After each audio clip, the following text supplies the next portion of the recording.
Em 7 de outubro de 1885, na cidade de Copenhague, na Dinamarca, nasceu uma grande personalidade da física, considerado um dos principais físicos do século XX.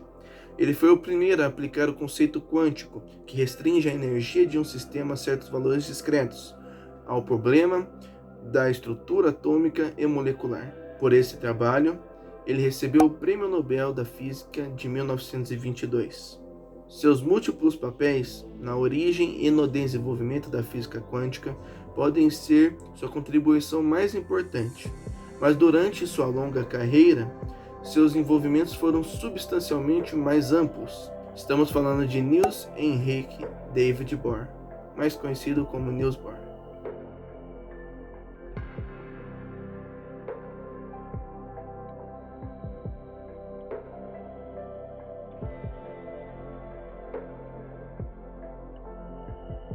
Bohr foi o segundo de 3 filhos nascidos em uma família de classe média alta de Copenhague. Sua mãe, Ellen, nascida Adler, era filha de um proeminente banqueiro judeu. Seu pai, Christian, tornou-se professor da fisiologia na Universidade de Copenhague e foi nomeado 2 vezes para o Prêmio Nobel. Matriculando-se na Universidade de Copenhague em 1903, Bohr nunca teve dúvidas que estudaria física. A pesquisa e o ensino nessa área ocorreram em aposentos apertados do Instituto Politécnico, alugado à universidade para justamente esse fim. Bohr obteve seu doutorado em 1911, com uma dissertação sobre a teoria eletrônica dos metais. Em 1º de agosto de 1912, Bohr casou-se com Margrethe Norlund e o casamento foi particularmente feliz. Eles tiveram 6 filhos, o quarto dos quais, Age Bohr, compartilhou 1/3 do Prêmio Nobel da Física de 1975, em reconhecimento ao modelo coletivo do núcleo atômico, proposto no início dos anos 50.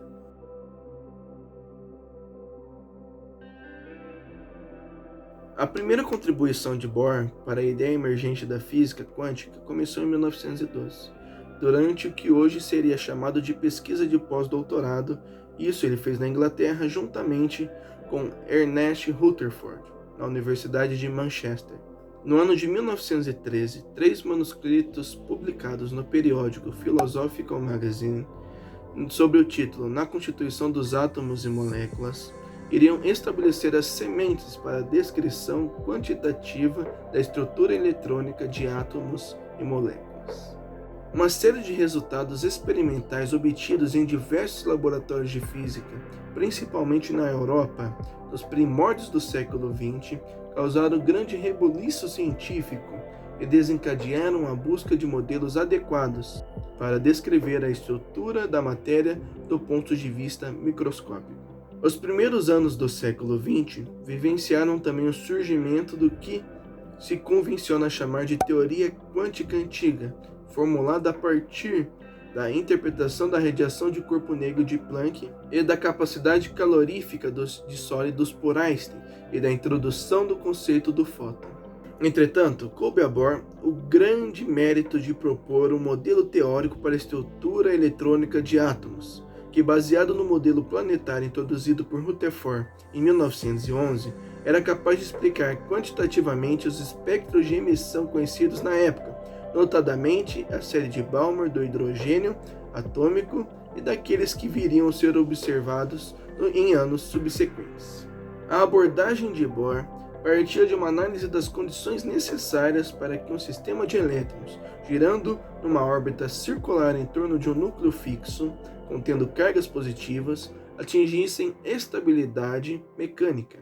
Bohr concluiu que as equações da mecânica clássica eram incapazes de prever a estabilidade mecânica desse sistema, e lançou 2 postulados quânticos importantes. O primeiro, a existência de estados estacionários associados com a quantização do momento angular orbital do elétron e a introdução do número quântico principal. E segundo, um mecanismo discreto para emissão e absorção de radiação eletromagnética associada à transição entre 2 estados estacionários quânticos. Ao contrário da maioria dos físicos da época, Niels Bohr se interessou em problemas mais diretamente relacionados à química. Este interesse, frequentemente atribuído à grande amizade com o físico-químico húngaro George de Hevesy, ganhador do Prêmio Nobel da Química em 1943, resultou na expansão da teoria de Bohr não somente para átomos hidrogênicos, mas também para átomos polieletrônicos. A abordagem de Bohr nessa fase consistiu em analisar o número de elétrons passivos de serem acomodados em sucessivas ordens. As ideias de Bohr foram fundamentais para descrever a tabela periódica dos elementos químicos em função da configuração eletrônica dos átomos. De um lado, sua teoria foi capaz de reproduzir o valor exato da constante de Rydberg, e sua teoria se mostrou muito útil para explicar fenômenos importantes como a variação do comprimento de ondas de raio-x emitidos pelo elemento químico e sua relação com a carga nuclear corrigida pela blindagem do elétron interno da camada K, lei de Moseley. Os trabalhos e ideias de Bohr tiveram outras contribuições marcantes para a física e para a química, como a derivação do momento magnético do elétron e a formulação da grandeza conhecida como magnéton de Bohr.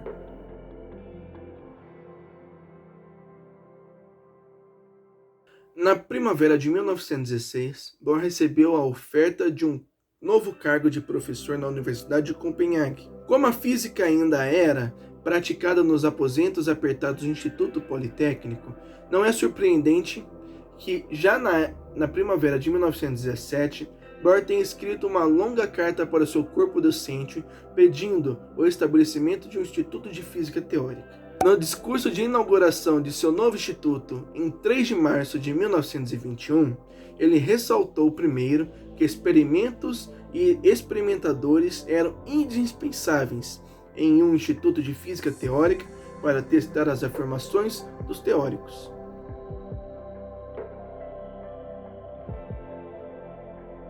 Durante o ano acadêmico de 1926-1927, Heisenberg atuou como assistente de Bohr em Copenhague, onde formulou o princípio fundamental da incerteza como uma consequência da mecânica quântica. Bohr, Heisenberg e alguns outros então desenvolveram o que veio a ser conhecido como a interpretação de Copenhague da mecânica quântica. De acordo com a complementaridade, no nível atômico, um fenômeno físico se expressa de maneira diferente dependendo da configuração experimental usada para observá-lo.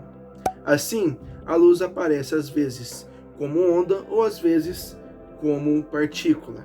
Albert Einstein, outra figura elevadíssima da física do século XX, nunca aceitou a interpretação de Copenhague, declarando notoriamente contra suas implicações probabilísticas, dizendo uma famosa frase: Deus não joga dados. As discussões entre Bohr e Einstein, especialmente em duas renomadas conferências de física em 1927 e 1930, constituem-se como uma das discussões mais fundamentais e inspiradas entre físicos do século XX.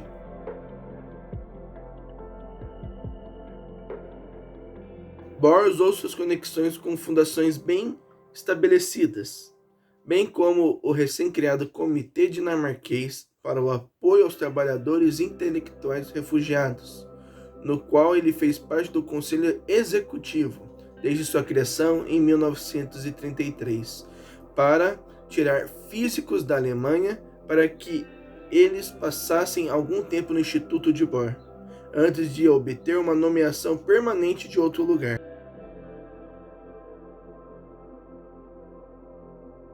Após a descoberta da fissão, Bohr estava perfeitamente ciente na possibilidade teórica de fazer uma bomba atômica.